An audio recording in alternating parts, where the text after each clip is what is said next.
पुण्यानंतर जाऊया आता कल्याणमध्ये. कल्याण रिटेल शॉप मधला आढावा घेतलाय आमच्या प्रतिनिधीनं.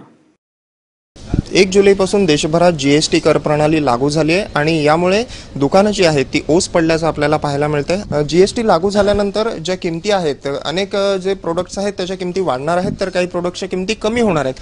मात्र नवीन किमतीसह निघालेले जे प्रोडक्ट्स आहेत ते अद्यापपर्यंत दुकानांमध्ये दाखल झालेले नाही आहेत आणि त्यामुळे जुना जो स्टॉक आहे तो आता दुकानांमध्ये फक्त शिल्लक आहे, तो सुद्धा हळूहळू संपत चाललाय आणि मागच्या 4 ते 5 दिवसांपासून नवीन स्टॉक आलेलाच नसल्याचं दुकानदारांचं म्हणणं आहे. आपण सध्या अंबरनाथच्या लो प्राइस हे जे डिपार्टमेंटल स्टोर आहे त्या दुकानात आहोत. त्या दुकानाचे जे मॅनेजर आहेत ते आपल्यासोबत आहेत. मला सांगा, किती माल सध्या आपल्याकडे येतोय?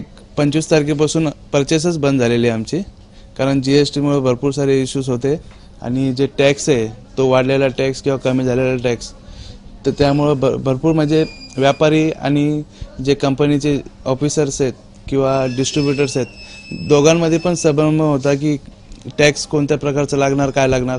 तुम्ही सांगा, जीएसटी बद्दल कितपत माहिती आहे तुम्हाला? अजून तरपर्यंत काहीच नाही. ॲक्च्युली कोणत्या आयटमवर किती रेट आहे त्याची काहीच आयडिया नाही आहे. त्याच्यामुळे आम्हाला असं आहे की जे पण बिल येत आहे ते पे करावं लागतं आहे. म्हणून सरकारने काहीतरी याच्यात प्रयत्न केला पाहिजे होता.